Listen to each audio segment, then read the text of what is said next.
Hey Fixers, I'm Dr. Jeanette Benigas, the owner of Fix SLP, a grassroots advocacy firm here to challenge the status quo in speech-language pathology by driving real change from insurance regulations to removing barriers that prevent full autonomy like the CCC. This podcast is your space to learn, engage, and take action in the field of speech-language pathology. We don't wait for change, we make it, so let's fix SLP.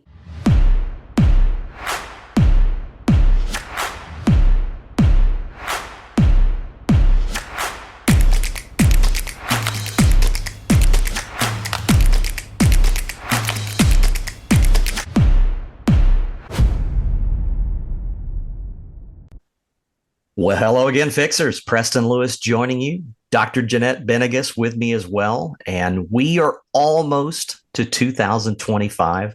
What a big look back for 2024. It's been a massive year in terms of Fix SLP.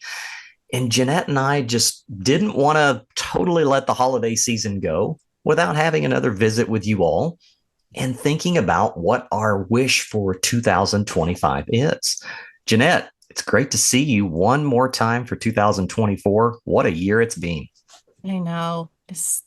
We already did this in September where we think back to all of the accomplishments that clinicians have made in this field and that Fix SLP has helped with. And so we didn't want to hash that again, and we won't. You can always go back to September and listen to our anniversary episode. That was September 25th. But man, I think there's a lot that I've done that I've been proud of in my life, but Fix SLP is definitely now up there at the top of that list with those couple of things. So it's just been great. And we have so much planned. We know so many things are going to happen in 2025 that I don't like to wish my life away, but I can't wait to see what happens. There will be ups, there will be downs, but I think for so many people, the message that we keep hearing, and one that in particular I've appreciated, are people who are finding a new zeal in their career to know that, wow, I can advocate for myself. I can make a difference by contacting my local state rep or state senator, showing up at licensing board meetings, advocating for what my license means, advocating for Medicaid reimbursement increases, for better clinical access in certain parts of our profession. So that to me is the biggest thing we've seen, Jeanette, is just a renewed spirit of, I can do this. It's not just about me and the abusive rehab company I work for or the out of touch national association that just drains my pocket. I can make the difference, because for some of us that are just barely hanging on in this field, that's the message that we've all appreciated. And Fix SLP, I think, is part of augmenting that message, but it's also a gathering of SLPs that just want to think differently. What a great place to be. We found our people. I know. I love it. I think although clinicians benefit from the work being done by the clinicians in the field, the girls up in Michigan making change, or Danielle, who we posted about this week, I forget what state she was in, but like getting her employer to lift the CCC requirement. There are so many people benefiting from the work inspired by Fix SLP. But what is the coolest part is that I get to see all of it. I'm the only one who gets to see all of it because people send us DMs and emails and communicate with us.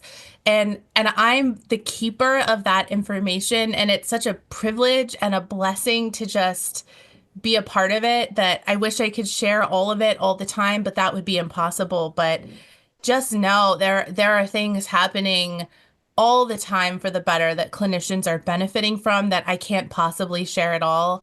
So I just feel so lucky that I've landed in this place. And I can't wait to get those messages and DMs and emails in 2025 because we're only going up from here. And we'll have a new website at some point in 2025 as the website is undergoing a bit of a facelift, if you will. That's going to be fun.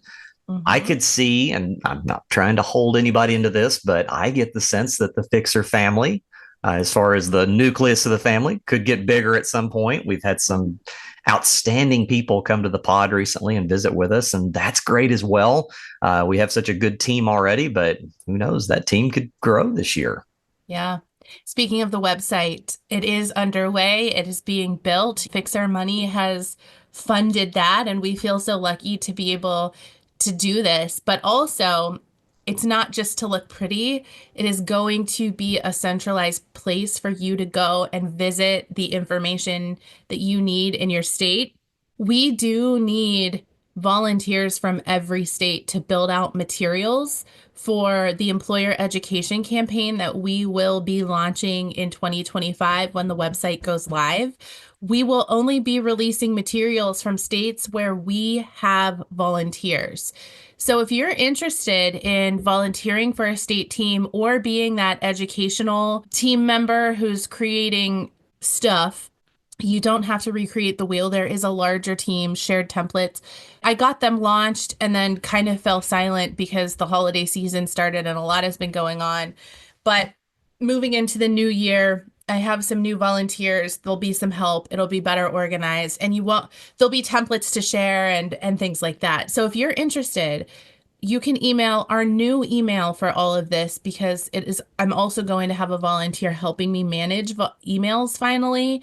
You can email states, that's plural, states at fixslp.com. Let us know that you're interested in the educational campaign team and what state you're in. And if we need you, we'll plug you right in. Yeah. And if there is a regulatory issue or there's something you need to discuss with a local state representative, reach out as well. And Jeanette can put you in touch with my department, and we will find a way to see which state reps or senators or Medicaid board that you need to speak with. I will try to give you a name. I'll try to give you some communicative points to make. And it's about putting a message together to be the change that you want. And so that's it's all part of what's coming ahead this week. The minivan meltdown line has sort of been transformed into a 2025 wish list line. We'll get into that. But Jeanette, you got to have a wish for 2025. It's coming. Yeah. For the profession. I told you when we started, I had one last night that I put together very beautifully in my head as I was falling asleep. And then, true to who I am, I woke up and didn't have it anymore. But I've sat here for a few minutes before we started recording and kind of reformulated it. There are a lot of things I could say. I wish for no more CCC. I wish for full autonomy, but that's not, as a clinician, that's not a good SMART goal, because we know that there's not going to be enough time to achieve those things. And, maybe that will happen and that would be cool. But for me, my wish overall is just for elevated clinician voices in whatever way it is that they want their voice to be heard. Those SLPs challenging the status quo, ensuring that their expertise and needs are shaping the future of the profession, or even in the workplace where they're advocating for a patient or they see something that isn't quite right and they're speaking up. Whatever area a clinician is choosing to use his or her voice, my wish is just that in 2025, with the autonomy and the strength and the power in numbers that we've created, that those voices can be elevated and heard more so than they were in 2024. So short, sweet, but I think pretty solid. Like it.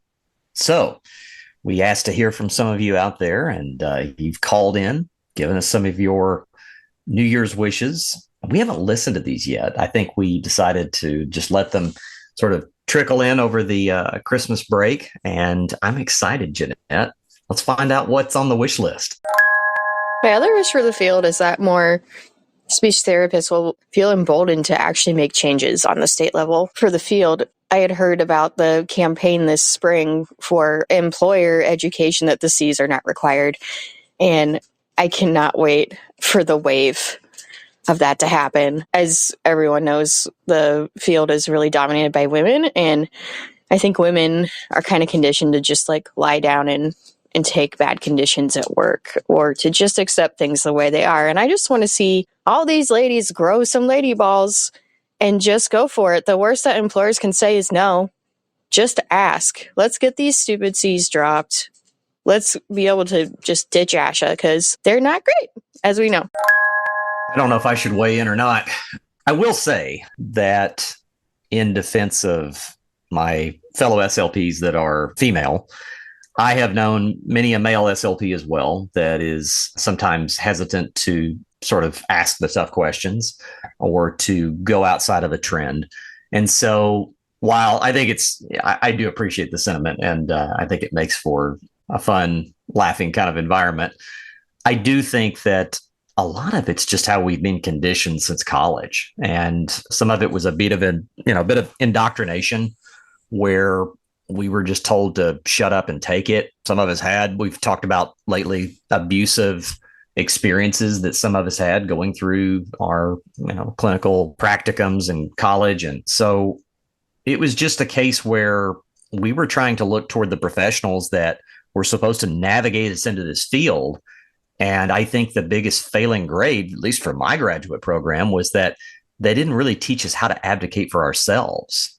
It was all just, pay these fees, support this organization, and everything will be fine. It will be great.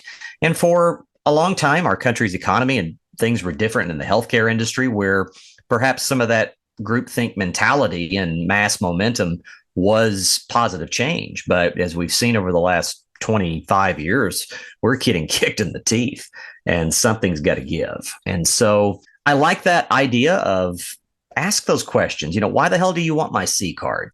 Why is this productivity realistic? What's it going to happen if I just can't do this productivity? Because let's face it, some of us have to go to the bathroom and take notes and we can't do them off the clock, or at least we're not supposed to. So there are ways to challenge things without being reckless, I suppose. It's somewhere in there, but start asking a question now and then and finding a different reality that you're willing to accept, because what's not acceptable, and this will go into my wish a little bit later, but what's not acceptable are the people that are just washing out of our field and walking away. And I respect those decisions. For some people, they've moved on to different businesses in life or different circumstances, and that's fine.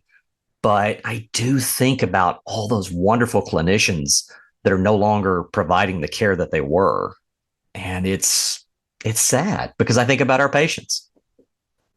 I can bring it to you from a women's perspective, and also a woman who clearly is not really shy about speaking her mind. Really? I have spoken up at work before, and nicely and professionally, and I don't lay down and take it. I do talk when I feel like it's needed. And again, can do it well. But that's hard to do. It's almost like when we've talked in previous episodes about students making the choice to kind of call out their bad experience that's happening in their externship placement, that it's a risk. And the same thing holds true when a woman speaks out to administration, especially if it's a man. There is a nervousness, I guess, about it, an unsettling feeling, even for someone like me, that you know that this could go a few ways and most of the ways aren't in your favor. So that's hard. It's hard. Sometimes I don't even think that it's women are afraid to speak up. I think sometimes it's they choose not to because they've seen others get pounded when calling things out or advocating. And if they need a job or there's no other option, then just staying silent is the better choice. And I think that also brings in my wish where we have elevated voices, that it becomes a little more acceptable to have these conversations. And I love that this color again brought up the education team that we have, that we're getting these materials together, because it will give people who are nervous about speaking up a place to start. And you won't have to figure out what to say that will be very state specific, very setting specific, and it will help have those conversations. But it's a risk. And I like to give my own examples. Not that long ago, I've helped regularly at a building for years, and I own this mobile fees company. This building is 7 minutes down the road from me, and we had a patient who would really have benefited from some biofeedback with the use of fees. And I approached administration and inquired about perhaps getting a contract to bring that in to use it during therapy sessions. The regular clinician agreed that it would be a really good idea for him. And that didn't go well. I was told by my contract therapy company, the regional manager, that if I wanted my business to grow, I needed to be less aggressive. The administrator of that building told my contract therapy company that I was extremely unprofessional in approaching her, which I had knocked on the door and said, "Hey, do you have some time to talk? I have Hmm. some ideas for a patient that I think would be beneficial." She said yes. She invited me to come in and sit down, but the story that was given to my contract company was not the same story. And so, even that, I mean, I was just advocating. I wasn't even trying to make money. In that case, I told her there is some disinfectant cost, but in this case, I'm happy to eat the cost. Like, I wasn't even asking for money. I just wanted permission to bring my camera in and use it during therapy, like a physical therapist would have brought a weight in and used it during therapy, or an exercise bike. That's all I was asking. I was asking for a contract for permission to use my tool that could very much help this person who then later died. And so, even speaking up in that way, there was a tool that I had at my disposal that I knew this guy was going to benefit from. And I got slammed for it. And I was told pretty much sit down and shut up and do your little chin tucks. Hmm. Yeah. I've got a similar story I can share. There, the company that I did some sniff work for has contracts in several buildings in the area in which I live. And I was accustomed to working in a couple of different buildings that I was very comfortable in, had a lot of very positive staff relationships with. There was one building that was known a bit more as the bougie building, a little fancier, but at the end of the day, a sniff is a sniff usually. You can put the fancy decor out front and the chandelier, but if you go there at Saturday at 3:15 in the afternoon, you're going to see the reality.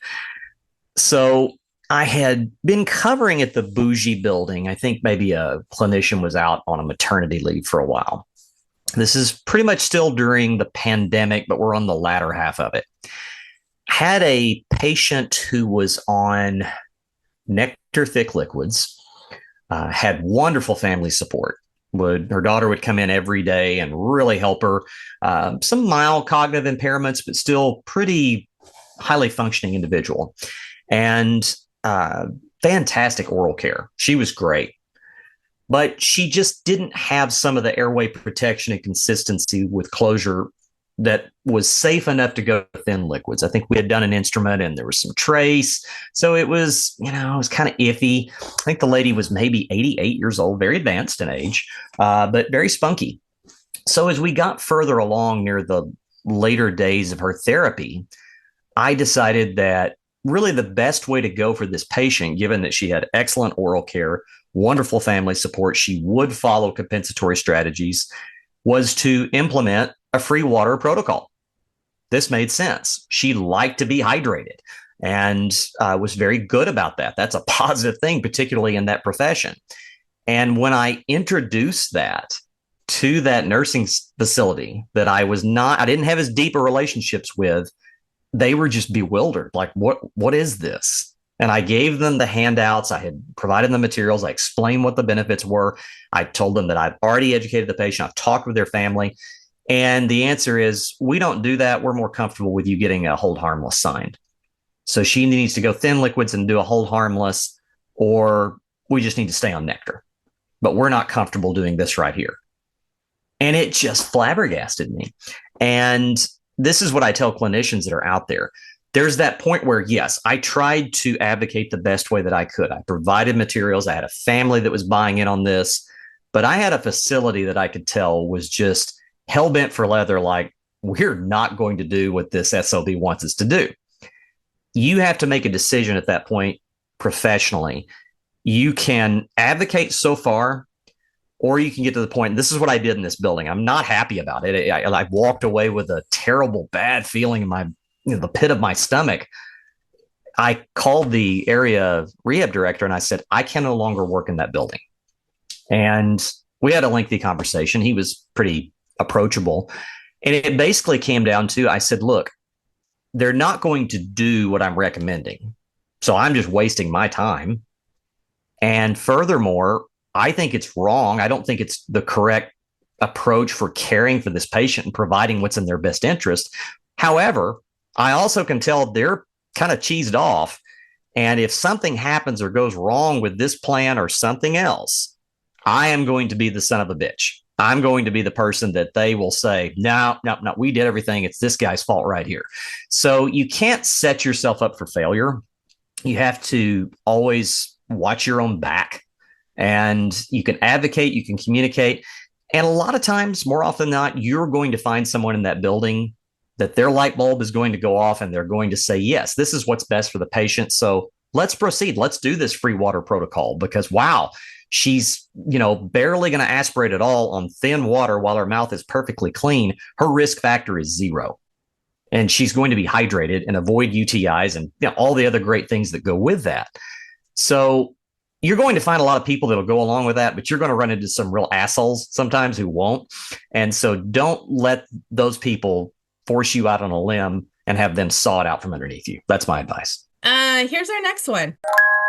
I have been a speech therapist for 13 and a half years. I am a contractor in the school system. I also work part-time at a skilled nursing facility. But yes, it's been very frustrating with everything that's going on with ASHA, especially having to pay dues during the time of Christmas. As being a contractor, of course, I don't get paid for the full month.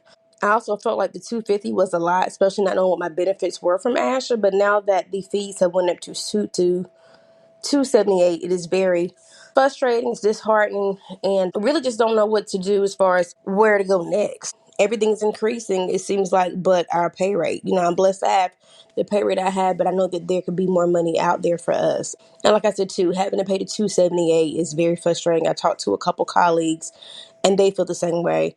I have written up a complaint letter. I'm going to send that off, and I'm also going to mail it, but just don't know what else is left or what is next to do. I like her. I like the fact that she's still making her voice known. And we have sent a lot of letters and communication in the past. That was one of the first calls to action, or the first call to action you ever had. The response was silence for the most part, or pretty much.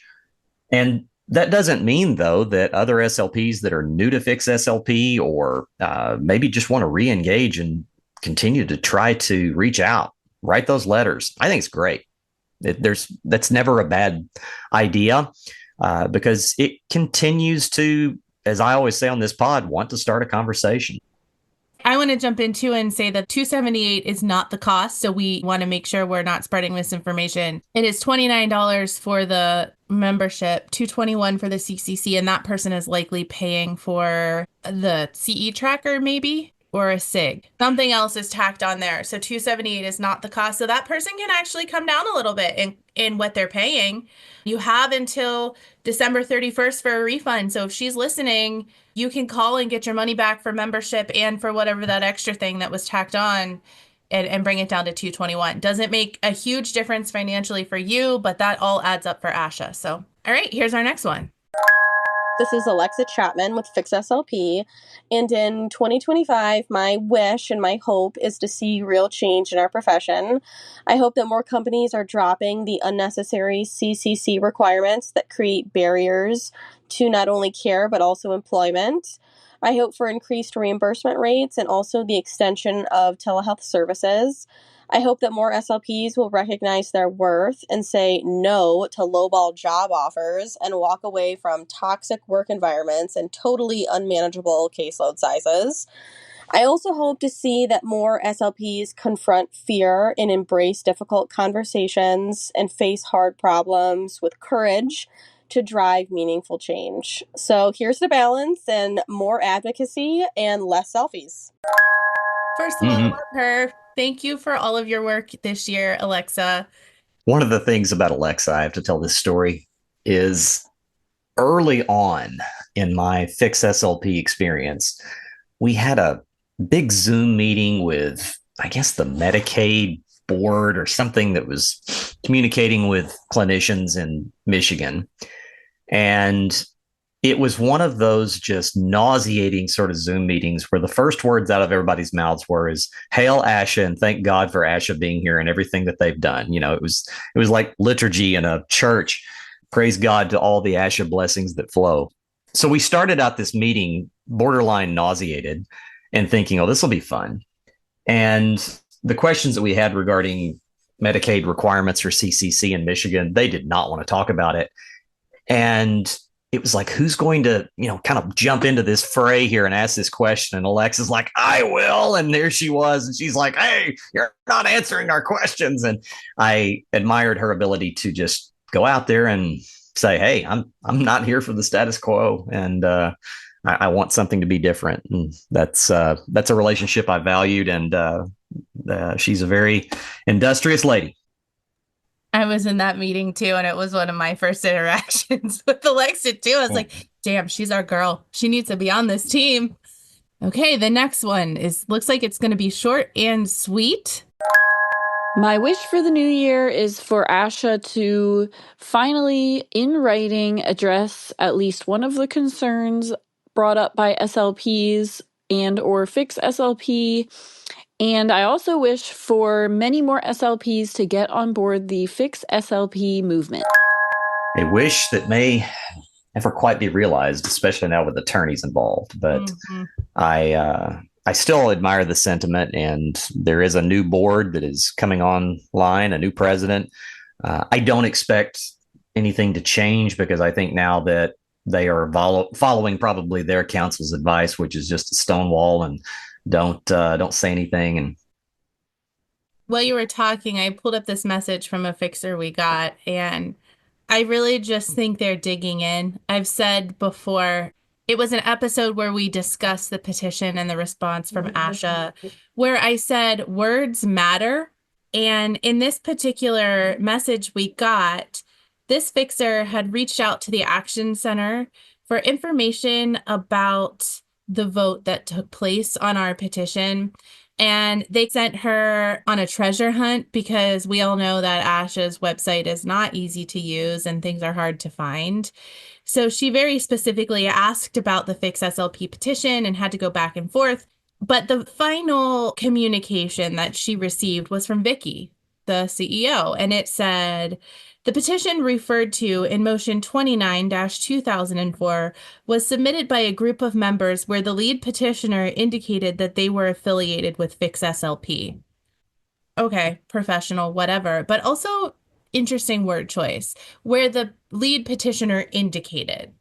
To me, it was worded almost like, once again, she doesn't believe it, or it's not true, or this isn't actually happening. It's such a vague word choice. How about where the petition was submitted by Fix SLP, or the petition was submitted by Fix SLP and supporters of the petition, not where I indicated. They're watching this play out.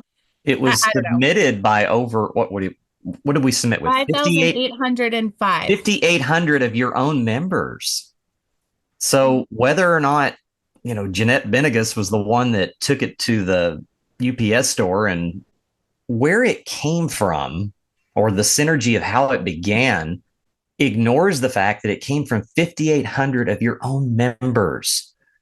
I want to see board minutes. I want to see a vote. I want to see somebody take a damn stand. I've seen in government where perhaps an unpopular council member in a government brought forward an idea, which was actually a pretty good idea. And everybody said, well, who brought this in? Well, Preston Lewis brought it in. Somebody just said, well, the hell with that. I don't like the guy. I don't like the cut of his jib. It came from 5,800 of your own members, Vicky. Think about that. They're your customers. They're the people you represent, or you profess to. I pulled up the motion and it was denied 15-0. So they did vote on it? Mm-hmm. Hmm. Allegedly. Wonder how long, of course. And I would also point out they pretty much are a unanimous vote on everything, which Yes, that's they are. that's typically a pretty negative sign in governance. And remember, this is not open governance. This is very much the self-licking ice cream cone where they pick their own people and they just keep, spinning them around. But anytime you have organizations where there is just a sea of unanimous votes, that's a groupthink mentality. We will never know. Where was a board member at large who is supposed to be representing the voices of SLPs, the one board member that we get to vote for? I mean, that person clearly is not interested in representing people. It's all selfies and smiles. That's not somebody that represents on an open seat. That's somebody who's, I think, likes just to self promote. So they'll move on, thank God. But yeah, I would just, I don't know. Are there meetings even open to the public? I don't think so. How about letting in an audience? How about putting them on video? Government does that now. Yeah. You could do that. You know, it's a little different. It's a lot easier to go along with groupthink mentality when there is no sunlight. And believe me, sunlight is the best disinfectant. So, what else we got? Hi, it's Michaela from Fix SLP.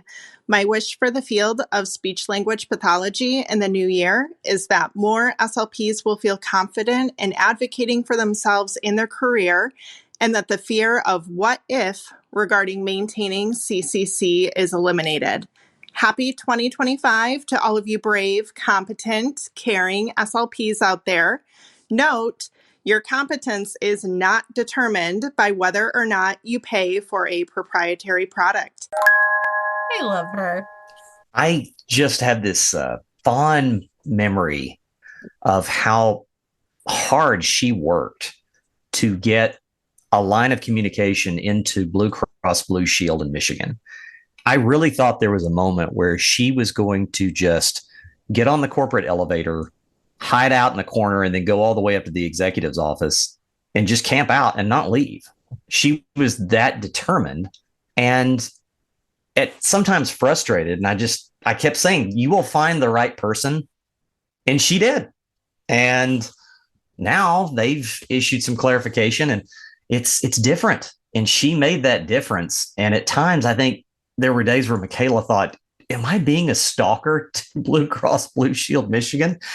And I told her, no, you are being you, which is somebody who wants to unwrite that copy and paste sort of regulatory ideas about, having this old certificate, which is kind of arcane and harkening back to a pre-licensure era. You made that change, Michaela, and I'm very proud to work with you as well.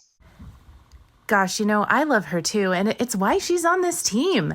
It was that drive and motivation and just self-starting attitude that really attracted me to the work she was doing and connecting with her and, of course, Alexa, and just bringing her on board because she doesn't wait for change, she makes it. And so we're just so lucky to have her. I would love to see school SLPs all have caseload caps and that there would be career growth opportunities, that they could be considered for administrative positions just like every other educator in the school. That's a great wish. It is. What a big win that would be if we could get it just one or two places where there is sort of a firm line drawn and it can be used as a model. And so if you're in a state where you feel like you've got some sort of line of communication with your education department, where you have a very powerful school district that's really dialed into special education, particularly speech language pathology, give it a go. Find out what works. Get some evidence. There is evidence out there. There's also some bad advice out there, but find out what that is. And maybe you could be the first of 50 states that says, yeah, here's the number. And if you go over that, pox on your houses. There are states with caseload caps. They just Are there? Okay. Yeah, I didn't know that. Are they firm? That's Okay. the problem. Ohio has caseload caps and Well, it's not a cap. Yeah. It's not held. I don't know if there are states that adhere to the rules, but there are certainly states with caseload caps. Hmm. Our fixers will let us know. Okay. Hi, everyone. It's Elizabeth, Fix SLP's content coordinator, here to share some hopes and dreams for our field for 2025. I feel like I have many, many hopes and dreams for us for this new year, but I think the number one is just the dream of true autonomy for all SLPs. A future where each of us can decide to whether or not we want to purchase a redundant proprietary product. And I hope that every graduate student leaves their program fully informed that the CCC is just one pathway after graduation, not the only pathway after graduation. You know, behind the scenes at Fix SLP, we're working on a university education program campaign to make this vision a true reality. And so starting after the new year, we will be sharing more details and resources to really empower students and universities to encourage them to be proactively evolving alongside with what's happening in our field. This has been a passion project of mine, and I can't wait to welcome even more fearless fixer volunteers to help us to ensure that all students understand their options and just really feel supported in their decisions. I'm so grateful for this community. I mean, watching you all share knowledge and lifting each other up on social media has just been so inspiring. We are proof that real strength comes not from the letters behind our names, but from just our commitment to ourselves, to our clients, to our profession. So thank you for being part of this journey. Here's to a new year filled with empowerment, growth, and just even more autonomy for SLPs everywhere. There is no question in my mind that we would be about 4 or 5 steps, 3 or 4 months behind our growth and our enthusiasm had it not been for Elizabeth. Very talented person. I'm going to take that a step further and say we might not exist if it wasn't for Elizabeth, because this team, every single one of you came on sort of one at a time and at a time when I really needed all of you. And I was struggling.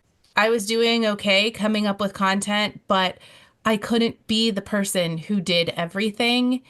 And she doesn't know this, but I asked her if she wanted to collaborate on a post with the intention of asking her to be on the team, but I wanted to kind of give her a trial run first. So Elizabeth, surprise, I already had plans.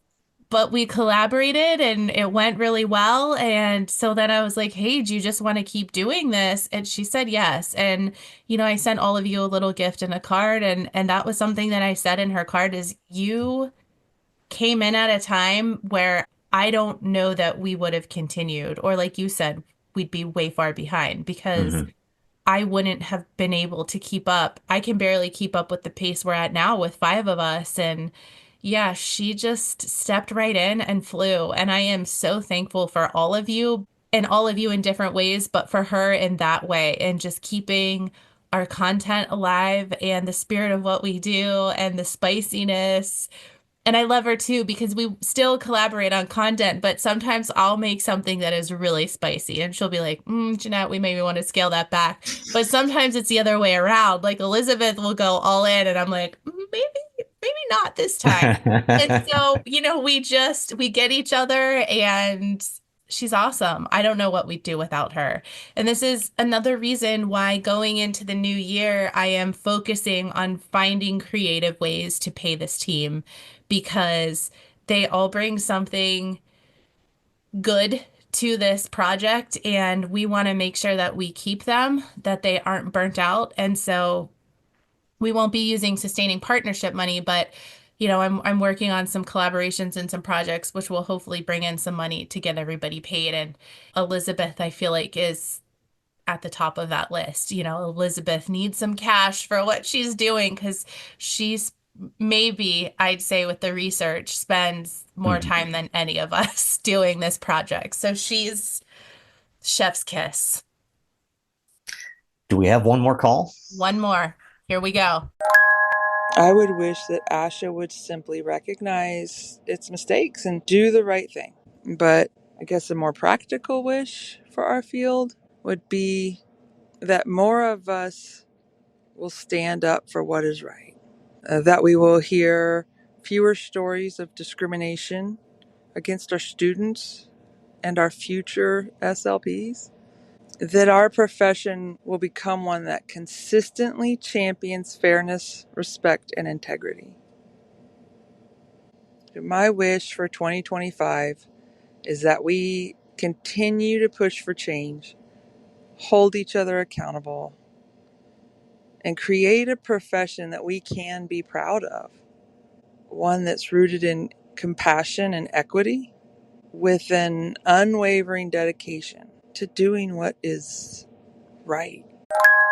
I'm glad we ended with her because she had a couple really good things to say there. And I think kind of we've touched on all of this, so we won't keep flapping our gums. So let's just wrap this up. And, I gave my wish for 2025 at the beginning. So now let's hear from our fan favorite, Preston. And before I give him the mic, I've said some great things about Elizabeth and Alexa and Michaela. And of course, I've certainly told all of them my feelings in the little cards I sent them. But I just want to take a moment to thank Preston publicly for also stepping in at a time when I wasn't sure how this was going to continue. When leadership changed, I was at the bottom. I listened to the Fix SLP podcast regularly when it airs just to make sure there's no mistakes. And I remember that first solo episode after my mom was in the hospital and I was alone and, I was caring for her. I had left my job and everything was changing for me. And I can't even go back and listen to that episode because the despair that I know was in my voice that probably you all couldn't tell, or maybe you could. I just can't hear it again. I can't revisit that time in my life. And we've had a call for guest hosts, and our friend Kristen Park from Pennsylvania, who I also sent a card to, was one of the first people to step in and say, let me help you. And so she did, and she found Preston, which we had already been talking, but I was like, I know him. I'll have him on. And it was just synergy, and it's not hyperbole. He saved this podcast. I don't know that I could have continued doing this alone without Preston. So we love Preston. You guys love Preston. You love his Prestonisms. He's awesome. He brings something to this project that the rest of us aren't bringing. So anyway, let's hear his wish for 2025. He turned off the mic or the camera, by the way, you guys. He had to hide his tears. That was very, very touching. And I will say briefly to respond to what you said, I never had sisters. And this year has been just a huge blessing in terms of the strong and powerful women that have entered my life in a meaningful way. I got married this year. That's principle.